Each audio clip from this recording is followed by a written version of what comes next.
예수님께서 부활 승천하시면서 너희가 본 그대로 오리라 하신 지가 벌써 이제 2000년이 넘었습니다. 초기 기독교는 예수님이 곧 오실 거라고 기대하면서 아무것도 소유하지 않고 공동체 생활을 했었죠.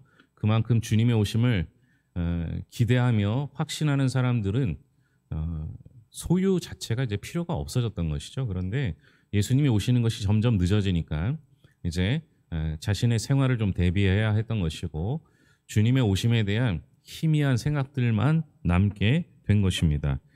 이것이 그냥 단순히 내 생활을 대비하는 것에서 그치는 것이 아니라 세속적인 현상으로 나타나게 됩니다.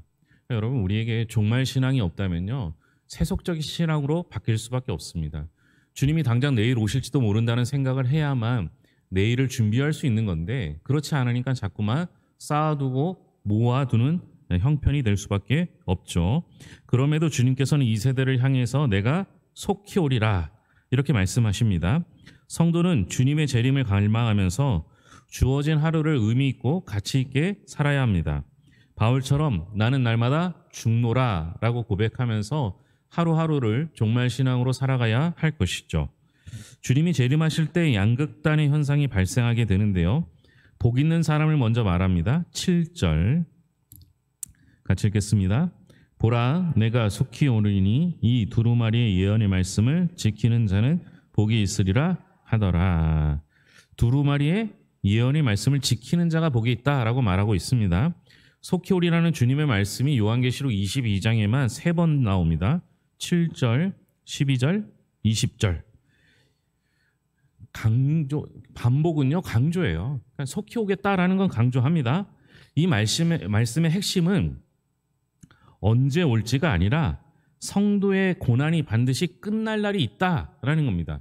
그러니까 주님이 오시겠다라는 것은 세상이 끝난 날, 심판의 날, 멸망의 날, 복된 날이 온다라는 겁니다. 주님께서 두루마리 예언의 말씀, 즉 요한계시록을 교회에 전달하신 이유는 바로 이 소망을 전달하기 위해서입니다. 주님께서 반드시 다시 오셔서 악의 세력을 그 근원부터 심판하실 것입니다. 그러므로 성도들은 잠깐의 고난 때문에 신앙의 고백을 철회해서는 안 됩니다. 말씀을 붙들고 고난을 견디고 이기는 자가 참으로 복된 사람이 될 수 있습니다. 여러분, 이게 우리가 오해하지 말아야 되는 게요, 우리가 복 받아야만 말씀을 읽는 게 아니에요. 두루마리의 예언을, 말씀을 믿는 자, 보는 자, 듣는 자가 복된 거예요. 그러니까 들어서 복 받는 게 아니라 듣는 그 자체가 복이라는 거예요. 그러니까 여러분, 우리가 살아가는 데 있어서 요한계시록의 말씀, 하나님의 말씀을 들을 수 있는 귀가 있다는 것 자체가, 그 말씀을 받아들일 수 있는 마음이 있다는 것 자체가 복이 되는 거예요. 그러니까 여러분, 그거면 되는데 뭐 다른 또 복이, 내가 하나님 말씀 들으면 뭐가 더 있나, 이렇게 생각할 필요가 없다는 거죠. 천사가 요한에게 때가 가까웠기 때문에 하지 말라고 한 일이 나옵니다. 10절 같이 읽겠습니다. 또 내게 말하되 이 두루마리의 예언의 말씀을 임봉하지 말라, 때가 가까우니라. 때가 가까우기 때문에 하지 말아야 될 건 임봉하지 말라는 거예요. 이 말씀을. 때가 가까웠다라는 말은 창세 이래로 하나님의 구속 계획 중에서 주님의 재림만이 남아있다라는 걸 의미하는데요. 즉 주님의 재림이 반드시 도래하실 것이기 때문에 그때가 되면 성도는 구원의 기쁨을 누리게 됩니다. 하지만 배교자들은 심판을 받아 불과 유황못에 빠지게 될 것입니다. 그러니까 요한계시록은요, 이에 대한 소망의 말씀이자 경고의 말씀을 담고 있어요. 그래서 그 말씀을 임봉하지 말라는 거예요. 열어놓으라는 거죠. 이 다니엘과 요한계시록은 비슷합니다. 다니엘도 묵시록, 요한계시록도 묵시록이라고 하는데, 다니엘서와 요한계시록에 큰 차이가 하나 있다면 그건 임봉하느냐 안 하느냐의 차이예요. 다니엘서는 하나님의 말씀을 임봉하라래요. 볼 수 있는 사람만 보게 둔다는 거고요. 마지막 때 요한계시록은 뭐예요? 모든 사람에게 열려 있어서 모든 사람이 볼 수 있도록 해야 한다라는 겁니다. 그러니까 요한계시록의 말씀은 더 이상 닫힌 말씀이 아니라 열린 말씀이 되겠죠. 오늘날 우리에게 주어진 요한계시록은 모든 교회, 모든 성도가 들어야 할 소망과 경고의 열린 메시지라는 것입니다. 예수님이 재림하실 때 현상이 발생하죠. 먼저 14절 볼까요? 14절 먼저 봅니다. 같이 읽겠습니다. 자기 두루마기를 빠는 자들은 복이 있으니 이는 그들이 생명나무에 나아가며 문들을 통하여 성에 들어갈 권세를 받으려 함이로다. 먼저 자기 두루마기를 빠는 복 있는 사람들은 성 안으로 초대되어 생명나무에 접근할 수 있게 된다라는 거죠. 15절입니다. 개들과 점술가들과 음행하는 자들과 살인자들과 우상숭배자들과 및 거짓말을 좋아하며 지어내는 자는 다 성 밖에 있으리라. 그러니까 점술, 음행, 살인, 우상숭배, 거짓말하는 자들이 성 밖으로 쫓겨난다라는 겁니다. 이게 동시에 일어나는 예. 그러니까 우리가 동전의 양면이라고 하죠. 하나님이 이 세상에 오실 때 주의 말씀을 듣는 사람, 그 사람은 성 안으로 들어가는 거고요. 반대로 주의 말씀을 듣지 않는 사람은 이런 형태로 나타나는데 그런 형태를 가진 사람들은 성 밖으로 쫓겨난다라는 겁니다. 성 안에 들어가게 되면 생명나무에 접근할 수 있게 되며 새 에덴, 새 하늘과 새 땅에 들어갈 수 있는 권한을 얻게 됩니다. 반면에 성 밖에 있는 사람들은 그 심판을 면하지 못하기 때문에 반드시 지옥불에 떨어지게 된다라는 겁니다. 그러니까 동시에 일어나는 일이에요. 그날에. 그날에. 그러니까 그날에 동시에 일어나기 때문에 누군가 천국 들어가는 거 보고 뒷구문이 잡아서 들어갈 수 있다는 게 아니에요. 이미 결정되는 거예요.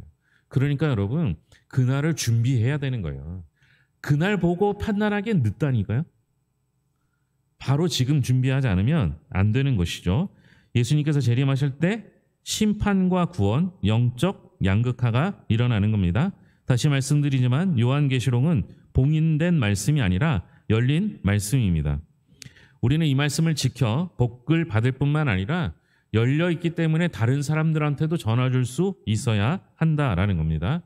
좀 전에 우리가 봤지만 두루마기를 빠는 자들은 복이 있다라고 하는데요. 이 두루마기를 빤다는 건 회개한다라는 의미고요.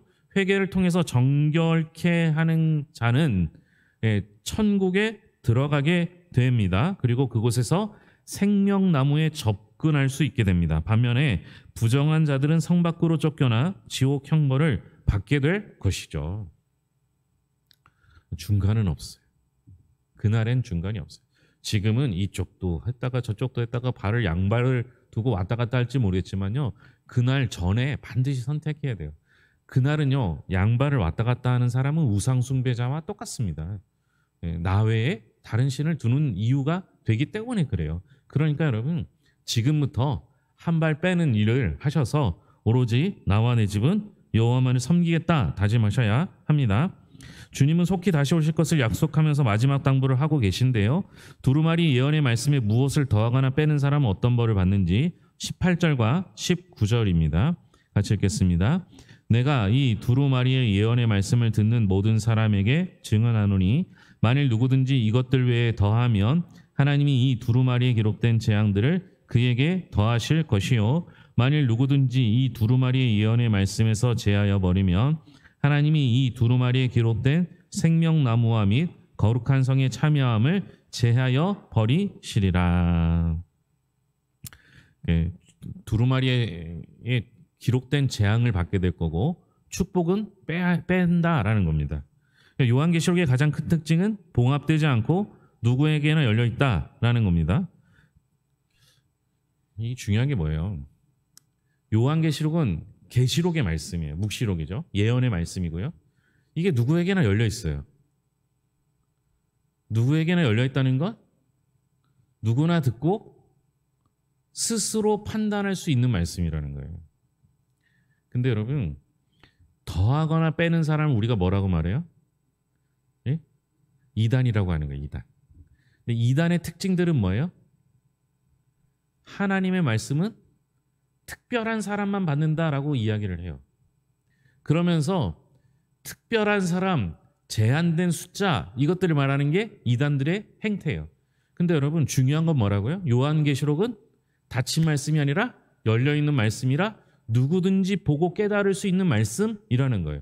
그러니까 여러분 하나님의 말씀을 특별한 사람만 받는다라고 하는 것이 있다면 그건 혹시 구약에서 그럴 수 있어요. 혹시 다니엘 사람은 그럴 수 있어요. 그런데 요한계시록에서 뭐예요? 누구나 알 수 있는 말씀이라는 거예요. 그러니 여러분, 그 어떤 사람이 나는 특별 계시를 받았다, 나만 받았다, 나를 통하여 하나님이 말씀하셨다 이렇게 얘기하는 건 다 뭐예요? 이단이 되는 거예요. 그러니까 여러분, 이게 목사님들이 제일 위험해요. 요한계시록을 해석하기가 어려워요. 왜냐하면 당시 로마의 핍박을 받고 있었기 때문에 로마는 모르는 얘기를 해야 돼요. 로마는 잘 모를 만한 이야기로 설명해야 돼요. 믿는 사람들만, 예수님을 영접하라는 사람들만 알아들을 수 있는 단어를 써야 했기 때문에 해석하는데 어려울 수 있을지 모르지만, 그러나 요한계시록의 결론은 어때요? 요한계시록의 결론은 누구나 들을 수 있고 누구나 볼 수 있는 말씀이기 때문에 특별한 사람만 받는 말씀이 아니라는 거예요. 우리 하나님의 마음은 어떤 마음이에요? 모든 사람이 예수 그리스도를 영접하여 구원에 이르길 원하는 것입니다. 그렇기 때문에 마지막 이 묵시록의 말씀을 열어놓으셨어요. 그래서 누구나 듣고 누구나 깨달을 수 있게 하셨다라는 사실입니다. 그러니 여러분, 말씀을, 특히 요한계시록에는 말씀을 더하거나 빼지 마시고 주님께서 속히 오신다고 하는 그 말씀 그대로 믿으셔서 주님이 오실 날을 기대하며 그날까지 잘 인내하고 소망하는 마음을 가져야 하는 겁니다. 더하거나 빼지 마시면 돼요. 자꾸 더하죠. 아직 멀었어. 그럴 필요가 없다는 거죠. 그래서 여러분, 요한계시록이 열려있다 이 말씀을 새겨 넣으시면요, 오늘 가장 중요한 내용이에요. 이 말씀을 새겨 넣으면요, 이단의 미혹에 빠지지 않습니다. 이단은요, 자기들만 특권적인 거라고 얘기해요. 그렇지 않다니까요. 여러분, 14만 4천은 14만 4천 명만 들어간다는 게 아니라니까요. 그거는 예수를 믿는 모든 사람을 뜻해요. 12지파 곱하기 12 곱하기 1000 이래서 14만 4천이 나온 건데요. 이게 예수 그리스도를 아는 모든 사람들을 뜻하는 숫자입니다. 그런데 14만 4천 명이면요, 여러분, 우리가 늦게 태어난 게 후회가 돼야죠. 그죠? 먼저 태어난 사람만 다 들어가고 나면 14만 4천 명 딱 들어가면 문 닫는 거예요? 그게 아니라니까요. 주님께서 내가 진실로 속히 오리라 라고 말씀하셨을 때 성도들, 교회들은 어떻게 반응했는지 20절입니다. 같이 읽겠습니다. 이것들을 증언하신 이가 이르시되 내가 진실로 속히 오리라 하시거늘 아멘 주 예수여 옷이 없어서. 이렇게 대답하죠. 아멘 주 예수여 옷이 없어서. 예수님께서 우리를 향하여 내가 이제 속히 오겠다, 내일 갈까? 이렇게 물어보면 여러분 뭐라고 대답하실 거예요? 네? 생각해 봐야죠. 이렇게, 우리 애들 이제 고3인데 수능도 봐야 되고요. 결혼도 시켜야 되고요. 취직도 해야 되고요. 내일 약속도 있는데 이렇게 대답하시면 안 된다는 거죠. 아멘 주 예수여 어서 오시옵소서. 이 말을 아람어로 하면 마라나타가 됩니다. 마라나타 주 예수여 어서 오시옵소서. 그래서 초대 공동체는요, 공동체에서는 이 마라나타가 자기들의 암호였어요. 마라나타. 그러니까 그 당시에 쓰는 언어가 아닌 아람어를 써서 주 예수여 어서 오시옵소서를 마라나타 이렇게 이야기한 겁니다. 그러니까 초대교회 성도들은 항상 고대했던 게 뭐예요? 주님이 속히 오실 걸 고대했던 거예요. 그러니까 주님이 내일 오실지 모르는데 오늘 내가 한가하게 돈 세는 일을 하는 거라, 내가 오늘 한가하게 어디 뭘 하는 거나 이걸 못 하는 거예요. 내일 오실지 모르기 때문에. 그래서 여러분, 기독교 신앙의 초대 교회 공동체에서 가장 강력했던 신앙은 마라나타의 신앙이었어요. 주님이 곧 오신다. 지금도 마찬가지입니다. 주님이 오시지 않으면요, 이 세상이 어떻게 될까요? 제가 어렸을 때 우리 어르신들이, 할머니 할아버지들이 맨날 입에 달고 살았던 말이 말세다 이런 말을 많이 하셨어요. 요즘은 그런 말은 잘 안 쓰지만 비슷한 말들을 많이 쓰지 않습니까? 요즘도 말세다, 세상이 참 좋아졌다, 뭐 니들 하고 싶은 대로 다 하고 뭐 이런 얘기 하잖아요. 이제 곧 세상 끝날이 올 거는 다 알고 있어요. 예전이나 지금이나. 그러면 준비해야죠. 주님이 왜 이렇게 안 오십니까? 이렇게 따질 게 아니라 아직 준비되지 못했기 때문에 모두 안 오신다면 내게 은혜잖아요. 그러면 지금이라도 준비할 수 있는 것. 그래서 미래의 소망을 가지고 사는 사람들은요, 현재의 고난을 이겨낼 수 있는 힘을 얻게 됩니다. 아유, 주님 빨리 오셨으면 좋겠다. 이렇게 생각할 수 있는 믿음이 있기를 바랍니다. 그러니까 주님께서 내가 속히 오리라 이렇게 말씀하시면 아멘, 주 예수여 어서 오시옵소서라고 대답할 수 있는 것, 이게 정말 신앙입니다. 그리스도인은요, 주님의 다시 오심을 기다리며 사는 존재입니다. 주님이 언제 오시든 무엇을 원하시든 주님 앞에 정결한 신부로 준비된 자로 살아갈 수 있기를 바랍니다. 기도하겠습니다. 하나님 아버지 감사합니다. 주님께서 우리를 향하여 주님께서 속히 오실 것을 말씀하여 주시고 또 그 말씀을 모두 다 알 수 있도록 봉인하지 아니하고 열어 놓으셨습니다. 열어놓은 그 말씀을 우리도 듣고 믿고 깨닫고 다른 사람에게도 전할 수 있는 기회를 허락하여 주시옵소서. 왜 아직 안 오시느냐 따지는 것이 아니라 아직 내가 준비되지 않았음을 인식하고 정결한 자로 또 준비된 신부로서 그리스도의 신부로서 준비되게 하여 주시옵소서. 하나님 아버지, 내일 물놀이 또 주일날 성경 학교를 통하여 아이들과 함께하는 시간을 가지려고 합니다. 아이들이 정말 중요한 것이 무엇인지 깨닫는 시간들이 되게 하여 주시옵고 함께하는 즐거움도 배우게 하여 주시옵소서. 오고 가는 발걸음도 주님 인도하여 주시옵고 물놀이 동안에도 성경학교 기간에도 안전할 수 있도록 붙잡아 주시옵소서. 성도들의 기도가 교회를 하나 되게 하실 줄로 믿으며 모든 것을 예수님의 이름으로 기도합니다. 아멘.